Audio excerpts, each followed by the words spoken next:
नमस्कार विद्यार्थी मित्रांनो, मी तुमची एज्युकेटर श्वेता चंदनकर तुम्हा सर्वांचे global online UGC net set exam preparation या युट्यूब चॅनलवर स्वागत करते.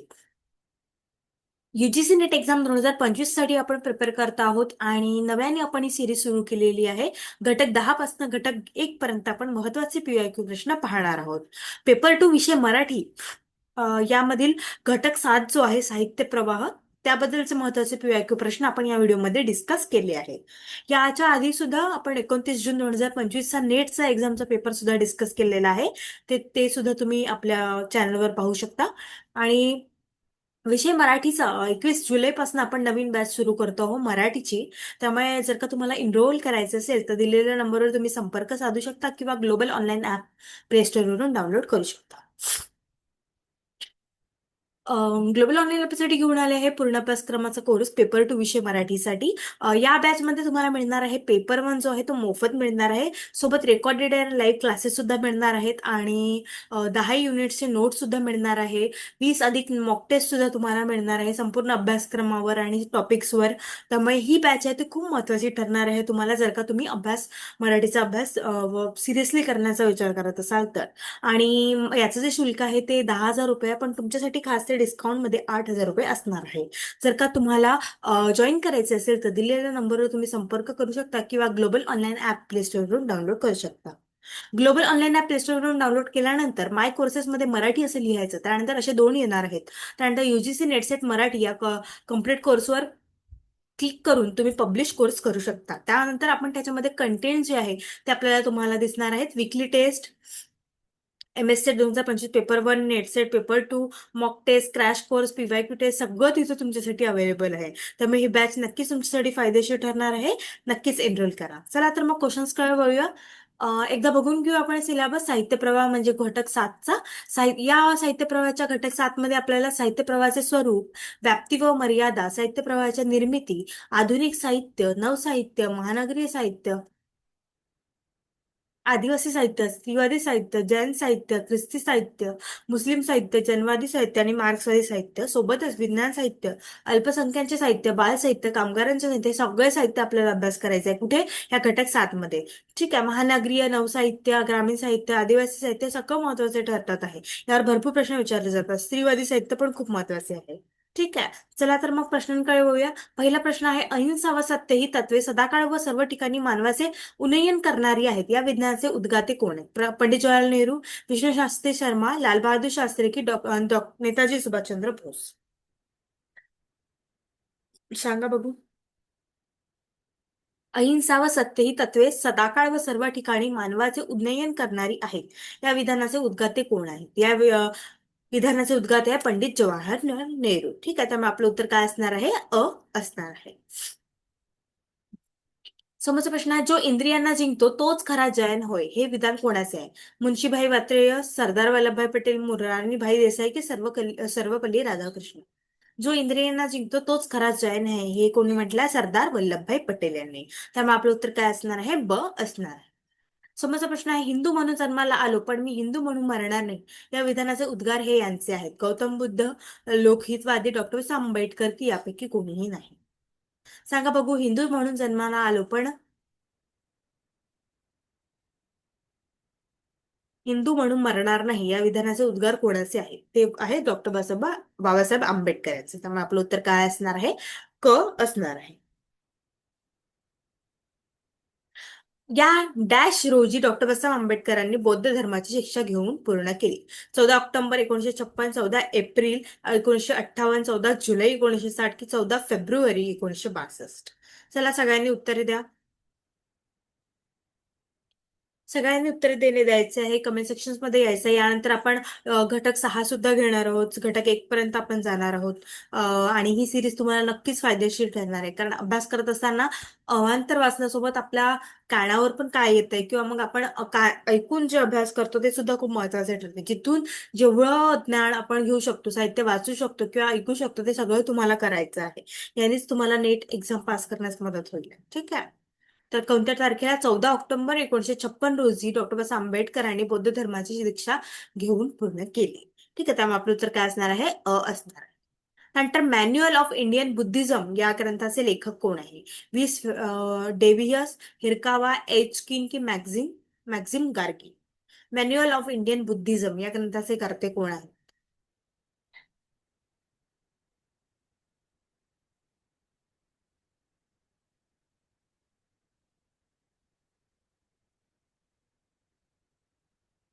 मॅन्युअल ऑफ इंडियन बुद्धिझम यांचे जे कर्ते आहेत ते एच किन. त्यामुळे आपलं उत्तर काय असणार आहे? क असणार आहे. निशाणी, डावा अंगठा या कादंबरीचे लेखक कोण आहे? भालचंद्र नेमाडे, रमेश इंगळे, कृष्णकांत ओक की अशोक खोत? भालचंद्र नेमाडे आपल्याला माहितीच आहे, हिंदू समृद्ध है ना. जगण्याची अडगळ हे 10व्या कुठे आहे, घटक 10व्यामध्ये आहे ना, निवडक साहित्य कृतीमध्ये यांचं. आणि हे ज्ञानपीठ पुरस्काराचे विजेते पण आहे, आपल्या सगळ्यांना माहिती आहे. निशाणी, डावा अंगठा या कादंबरीचे लेखक कोण आहे? तर एकंदरीत या कादंबरीचे लेखक कोण, या पुस्तकाचे लेखक कोण, हे जे आहे ही सिरीज आपण घेऊन येणार आहोत यानंतर. की याचे कादंबरी म्हणजे त्यामध्ये जास्त आपण जास्तीत जास्त कादंबरी किंवा मग जसे पुस्तक आपल्याला कसे लक्षात येतील हे सगळं आपण घेणार आहोत. त्यामुळे नक्कीच सिरीज फॉलो करा आणि चॅनल सुद्धा सबस्क्राईब करा. ओके.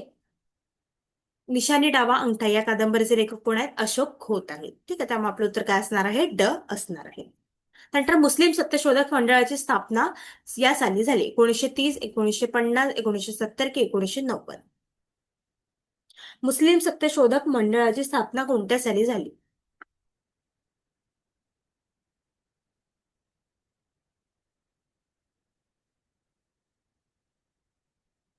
मुस्लिम सत्यशोधक मंडळाची स्थापना ही 1970 म्हणजेच क जे आहे आपलं त्यामध्ये झालेली आहे. ठीक आहे, 1970 मध्ये झालेली आहे.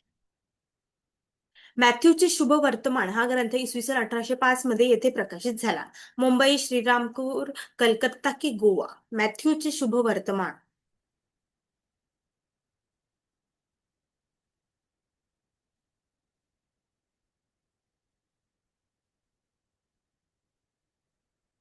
मॅथ्यूचे शुभ वर्तमान हा ग्रंथ इसवी सन 1805 मध्ये येथे प्रकाशित झाला. कुठे? श्रीरामपूर येथे. आपलं उत्तर काय असणार आहे? ब असणार आहे. ख्रिस्त पुराण या ग्रंथाचे लेखक कोण आहे? Father Stephen, Matthew Nicholas, George Augustine की यापैकी कोणीही नाही? ख्रिस्त पुराण.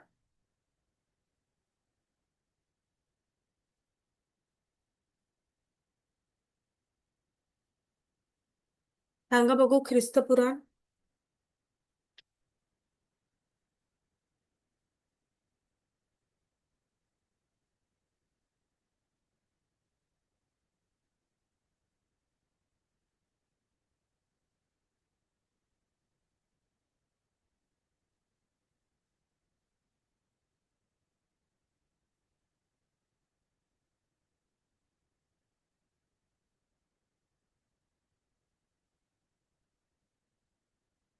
फादर स्टीफन्स जे आहेत ते याचे या ग्रंथाचे लेखक आहेत, आपल्याला सगळ्यांनाच माहिती आहे.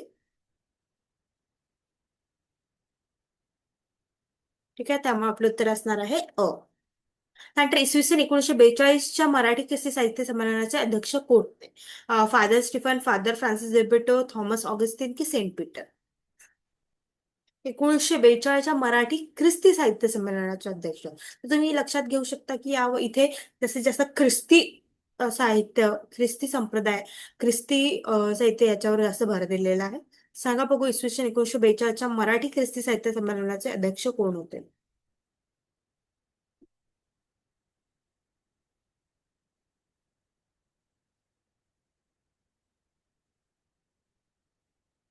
ते होते थॉमस ऑक्स्टिन. ठीक आहे, तर मग आपलं उत्तर काय असणार आहे? क असणार आहे. लोककथा 78चे लेखक कोण आहेत? आचार्य अत्रे, महेश मांजरेकर, रत्नाकर मतकरी, पुरुषोत्तम दारव्हेकर? लोककथा 78.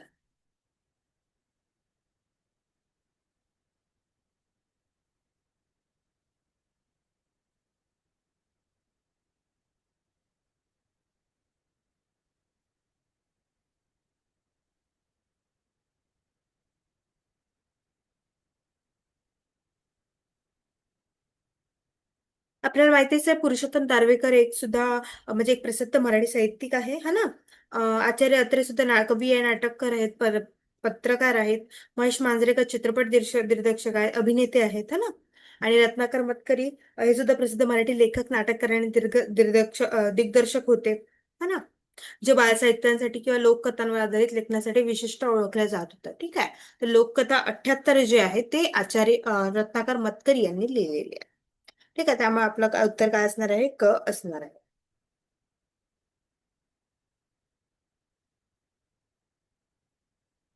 दया हे मुख्य धर्म रक्षण, परिदया म्हणजे प्राण्यांचे पालन, कंटकांचे निर्दावन, बोलली सती.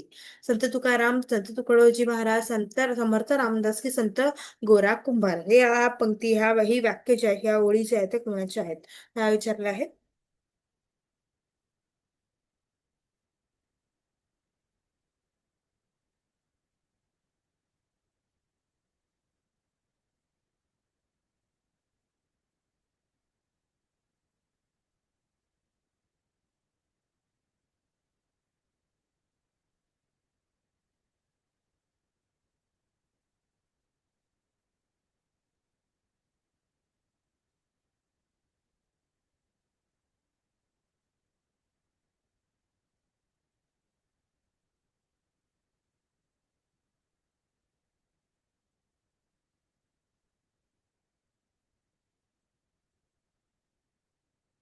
दया हे मुख्य धर्मरक्षण, परिदया म्हणजे प्राण्यांचे पालन, कंटकांचे निर्दावन, बोलली सती संती. हे कोणाचं आहे? हे समर्थ रामदास महाराज जे आहेत त्यांचं, त्यांच्या ओळी असणार आहेत.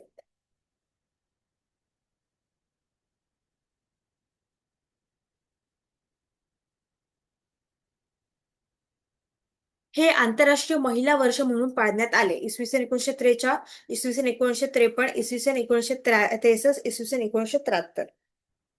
हे आंतरराष्ट्रीय महिला वर्ष म्हणून पाळण्यात आलेले आहे.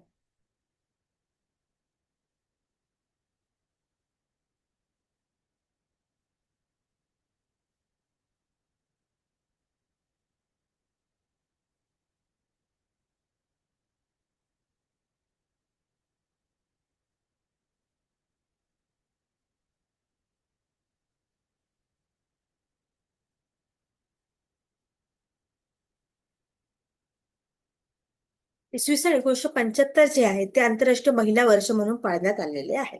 ठीक आहे. त्यामुळे आपलं उत्तर काय असणार आहे? ड असणार आहे.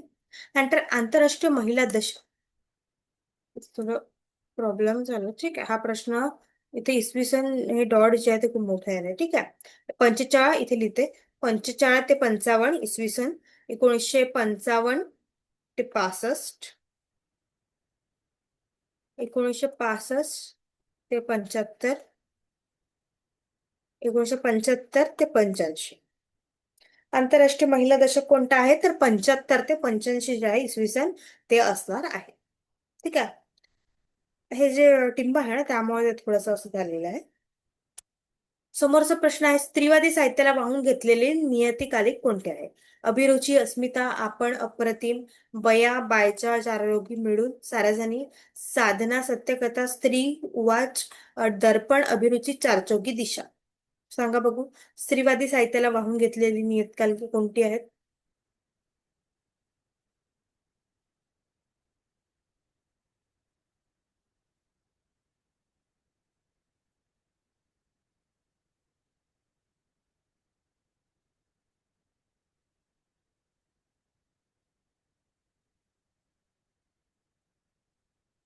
कोणती आहेत? ड आहेत, दर्पण, अभिरुची, चारचौगी दिशा.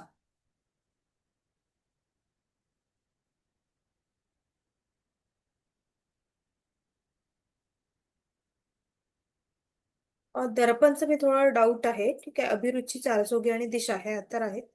ठीक आहे. बाळशास्त्री जांभेकर यांचं होतं ना ते दर्पण. दी सेकंड सेक्सचे ग्रंथकर्ते कोण आहेत? सिमॉन दी बोवा, अश्विनी धोंगडे, एमिली स्टुअर्ट, विजया राजधक्ष. सांगा बघू कोण आहे?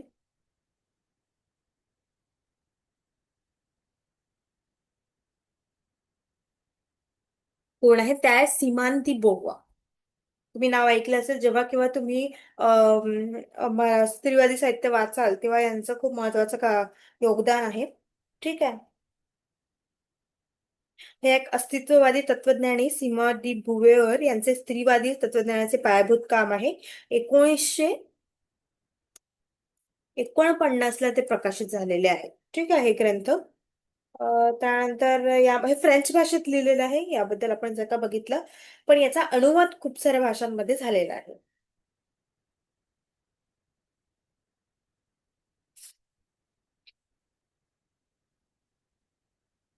स्त्रीवादी विचारधारणेतील सिमोनचे पुस्तक स्त्रीवादी अस्तित्ववाद प्रभावीपणे सादर करते आहे. येथे ते सिद्ध करते की एक स्त्री जन्माला येत नाही तर ती आयुष्यात वाढत असताना तयार होते आहे.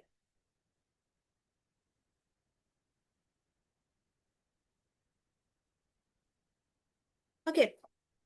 विज्ञानमय माहिती पुरवणारे मासिके कोणती आहेत? ज्ञानमित्र, उदयम प्रकाश, विज्ञान जगत, विवेक दर्पण, विश्व विज्ञान विशाखा, शालापत्रक, अभिरुची, विविध ज्ञानविस्तार की चित्रमय जगत, ज्ञानमित्र की साधना. विज्ञानमय माहिती पुरवणारे मासिके कोणते आहेत?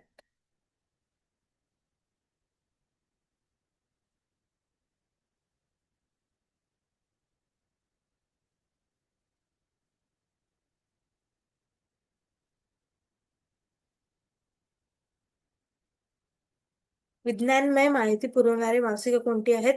तर ज्ञानमित्र आहेत, उदयम प्रकाश, विज्ञान जगत. हे काय आहेत? विज्ञानमय माहिती पुरवणारे मासिके आहेत. वामनांचे चौथे पाऊल आणि आकाश भाकितेचे लेखक कोण आहेत? जयंत नारळीकर, सुबोध जावडेकर, दिबा मोकाशी यापैकी नाही. वामनांचे चौथे पाऊल आणि आकाश भाकितेचे लेखक कोण आहेत? ते आहेत सुबोध जावडेकर. कोण आहेत ते? सुबोध जावडेकर. अमानुष आणि रोबो कॉर्नर या कथासंग्रहाचे लेखक कोण आहेत? डॉक्टर अरुण मांडे, डॉक्टर जयंत नारळीकर, भारा भागवत की नाके बेहेरे.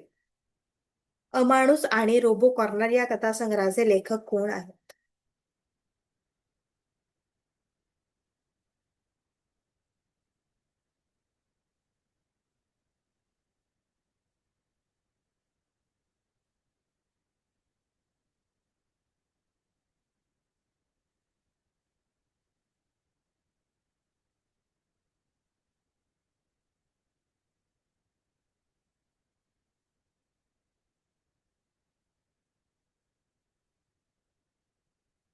ते आहेत डॉक्टर अरुण मांडे. अमानुष आणि रोबो कॉर्नर या कथासंग्रहाचे लेखक कोण आहेत? डॉक्टर अरुण मांडे. स्त्री शक्ती जागृत करा याचा संदेश यांनी दिला. डॉक्टर बाबासाहेब आंबेडकर, महात्मा गांधी, विनोबा भावे की महर्षी कर्वे. तुम्ही सुद्धा याचे उत्तर देत जा, स्वतः लिहत चला की नाही याचं उत्तर हे आहे असं वगैरे.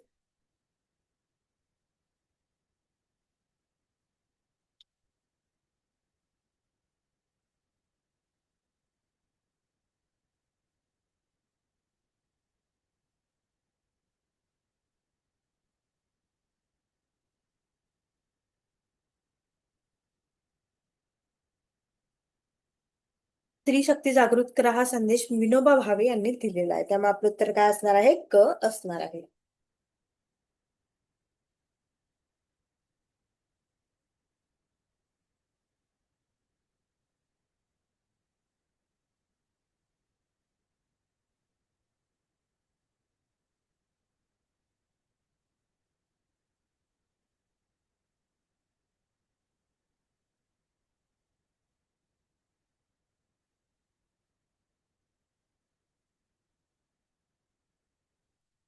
एकोणीसशे 70 साली महिला हक्क संरक्षण कायद्यासाठी जनजागर सुरू केले. कोणी? समाजवादी महिला संघटक, स्त्री मुक्ती महिला संघटक, मुस्लिम स्त्री संघटना की स्त्री मुक्ती कामगार संघटना.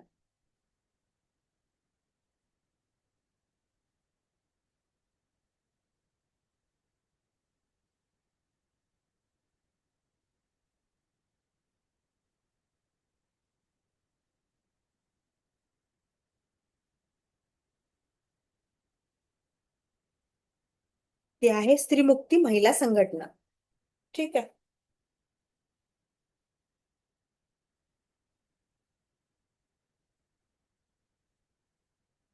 त्यानंतर समोरचा प्रश्न आहे, उच्च मध्यमवर्गीय स्त्री संघर्षाचे जीवनचरित्र समर्थपणे लिहिणारे कोण आहे? सानिया गौरी देशपांडे, अंबिका सरकार, आशा बगे, प्रिया तेंडुलकर, मेघना पेटे की यापैकी सर्व. उच्च मध्यम वर्गीय स्त्री संघर्षाचे जीवनचरित्र समर्थपणे लिहिलेले कोणी कोणी लिहिलेले आहे?